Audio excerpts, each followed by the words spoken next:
Alrighty, we're rolling as promised. I can hear it, you can't. I got the furnace outside cooking. The aluminum's probably molting. I put this little unit for the jet boat together, and that's what we're up to. We're gonna try and cast some props. I actually have two in the wood stove. Yeah, it's kind of cool here in southern Ontario. I got two cooking in the wood stove, and I got two sitting outside ready to pour, and I'll put the clutch on, put the motor mounts on, put the ripper cord on. She got some, yeah, she got some oomph. But yeah, I had to MacGyver this clutch holder thingy a little bit, but I say I put this down and we go out and turn off the melting furnace, and we pour them, we quench them, and we have a look and see what we got. This is gonna be a short little video. Trust me. I know what you're thinking. I know what you're thinking. No, I say little pause here. It is Saturday night. I am allowed.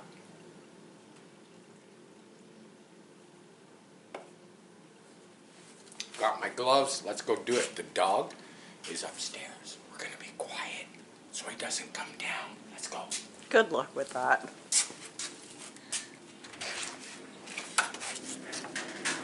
Hurry up, hurry up. Alrighty, we kept the dog trapped in the house.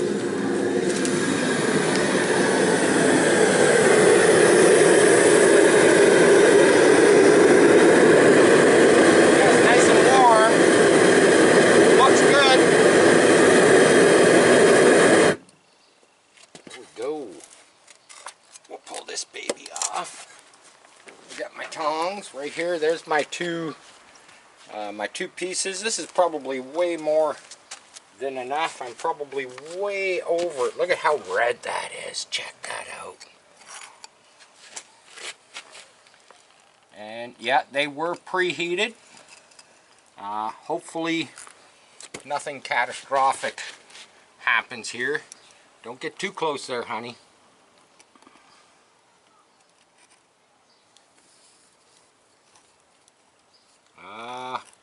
I didn't see it going in.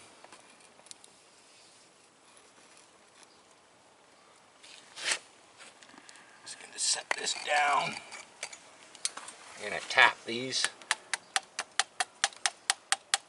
Oh yeah, we got it up all three.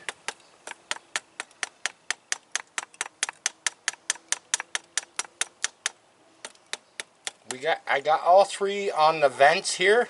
I seen it come up the vents. That's kind of a reassuring thing. I'm going to put this crucible back. Oh, it's still molten. I'm going to put that back in. Put the lid on.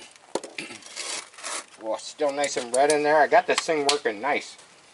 It's not mine. It's my son-in-law to be, my daughter's fiance. This is his. If you just have a quick look, you can see that we call it the. I don't know what we call it really. It's a forge tent. A forge tent. Yeah, he forged out here in the winter. He made this. He's got some material there to build an actual better one. Yeah, he's got stuff all over the place. He likes to, you know, forge stuff, make stuff. Very ambitious young lad.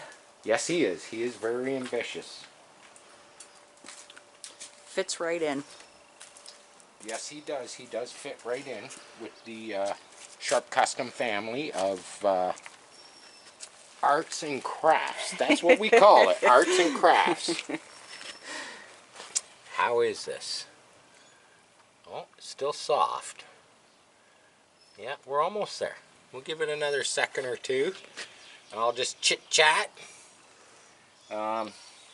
This thing here, I was actually Yeah, it's not mine. I'm thinking about actually buying an electric one, because yeah, I owe my son-in-law to be, I owe him a tank, a big tank of propane, because I've been kind of picking away at these things like all last week. Not every day, every other day, but you burn through the propane quick. I did do that, you know, the copper aluminum, which is the, you know, the bronze aluminum. That used up a lot of gas. I had this thing just cranked, you know, to bring it up to, you know, whatever the temperature is to melt copper. It's a lot more, aluminum is like a third the temperature. And I just got this. I was doing it different here. I made this new valve system up, and I noticed by moving this in or out, I can increase or decrease the amount of force going in to the chamber. At first I just had it pushed right forward, and I slowly pulled it out, letting more air go into the, because it creates like this cool flame vortex in there. And yesterday when I tried it, I just had this stuffed, a tiger torch. I just had it stuffed up against the end, and I just couldn't get it. It worked a few times, but I just couldn't get it yesterday for some reason. I couldn't get it to get the vortex. It does this weird fluttery flame thing, and it's actually kind of scary, because if you don't get it right when you're playing around with the valve, you know, increasing or decreasing the gas, it's almost like the flame goes out inside there, and the propane builds up, and then it does this big flash boom thing, because it reignites, and it's like scares the living crap out of you. I think these things are ready to be quenched. Yeah. Let's take them over to the, I should have brought something out with me to gouge them. Let's quench them first. Forget the pond. Hey, there's nothing in the pond. There's no fish. We used to have a turtle in here.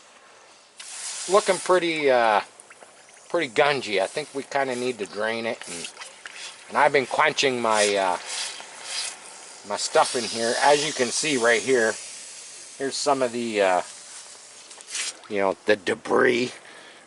You know, I'm using a new mix. I used to use the plaster of Paris mixed with the fiberglass. Now I'm using the it's called certified. You can get it in a like a 30-minute or, you know, a 9 Certainteed. Yeah, that's it. Certainteed from the hardware store. And what I like about it is, look at what happens to it when you saturate it with the water, like I'm doing right now. It goes all mushy, whereas the plaster of Paris didn't go mushy. Okay, I'm gonna go grab the other one. We'll quench it, and then we'll dig them out, and we'll have a look. We'll see if we got success or more failure. All I'm trying to do is I'm just trying to get one of these. That's all I need. I just need one. That's all I need. I just need one so I can machine it up and you know, put it in my my pump, my jet boat pump. And I've got three different configurations. Basically three different impellers. It'd be nice if all three turned out, you know, because then we'd have the option to try the different impellers to see which one actually works the best. I worked on one today, And maybe after I dig these out, we'll go back in the garage. I'm just gonna go grab a screwdriver or something.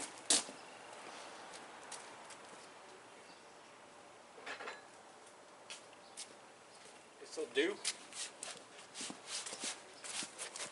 We'll dig these out. We'll have a quick look. Oh, look at, see that? Look at, the water turns it into, it's like, look at this. It's like mush. That's crazy. See, oh, look at that. We can just push it straight out. We'll set that aside. Oh, and by the way, the stuff stinks. Ooh, this one looks, I see a wing. That's what I call them. I call the blades wings. Oh, I see all three. Let's see if we got them all. I'm gonna rinse it.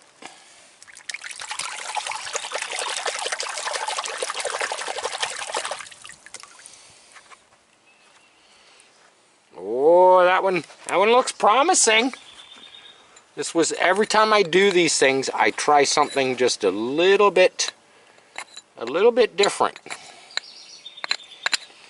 Now there might be a little extra material that I have to, you know, grind or machine or whatnot, but I just want one. That one, oh, that one looks very, oh, that one looks very, That actually looks really good. yes, it does. It's all there.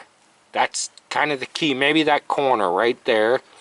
But that's the intake side, so I'm not going to worry about that. That might be the first one. Let's do the second one. Let's see what we got here.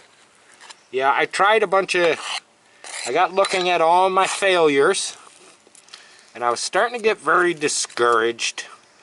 And I'm not a quitter, man. I just keep going. Let's see what this one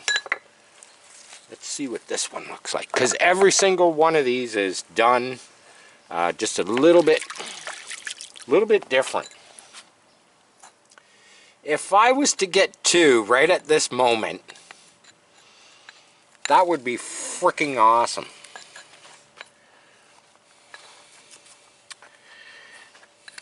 Okay, these two look like they're similar. So the other two I have in the garage cooking out at the moment. Look at the way this stuff just falls apart. And any of these,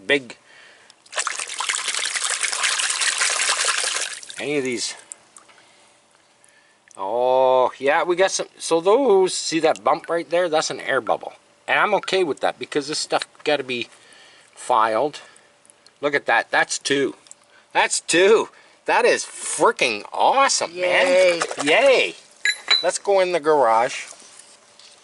Let's go in the garage quickly. So that's two.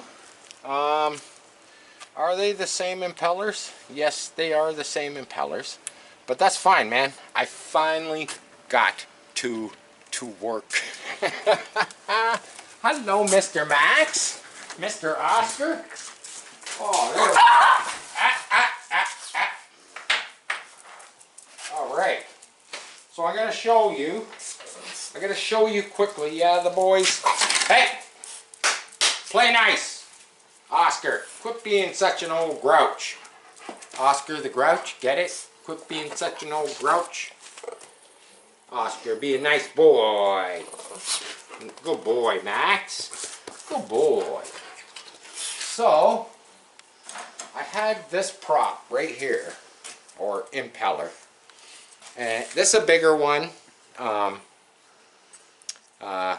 So I printed one of these out at 44 millimeter, and the reason I go 44 millimeter is because the aluminum does shrink a bit, and I like to spin them in the lathe to kind of machine them down to size.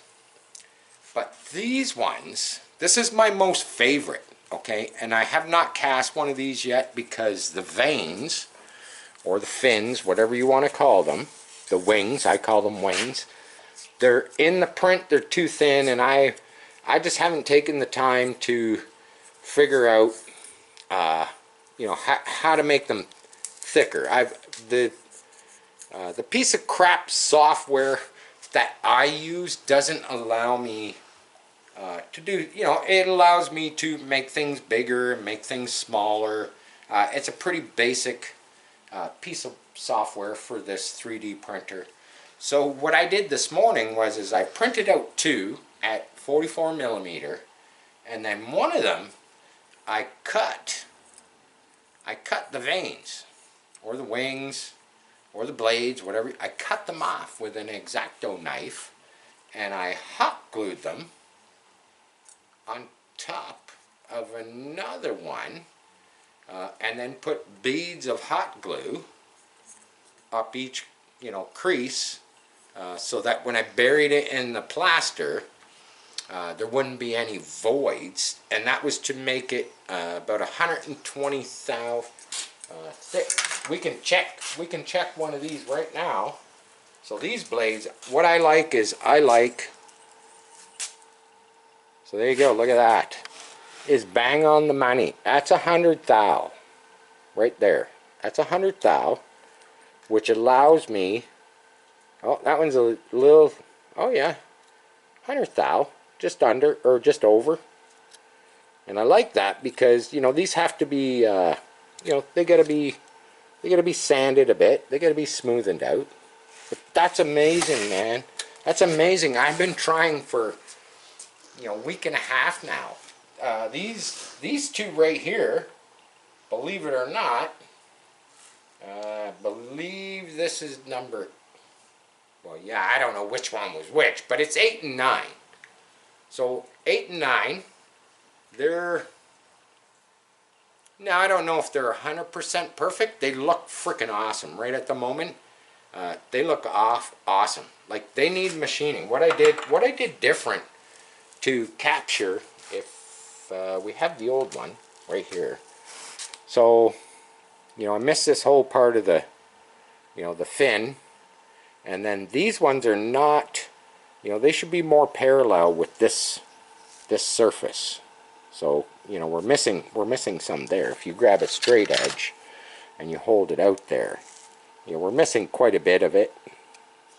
You know, that one we're missing, yeah, we're missing like a ½ an inch of it, and even this one over here, we're missing a little bit. And that's, to me, that's the most crucial part. So what I did different was, at these little squares you see here, at the ends of the fins, were pieces of styrofoam. And the reason I put them at the ends of the fins, because you pour this way, and I figured, okay, what's happening is the aluminum's flowing down in the center. It's flowing out here, here, here. But when it makes it, you know, up to the top here, even though you've got all this extra material, which will be machined off or cut off, it's like this top section, if I go back to this one, it's like that material, it doesn't really flow. It flows out there, but it's like it kind of shrinks, you know, in the cooling process. So I decided, even this one's harder to see, but these, they're more round. There, there, and there. I use the smaller size glue sticks as my little filler there.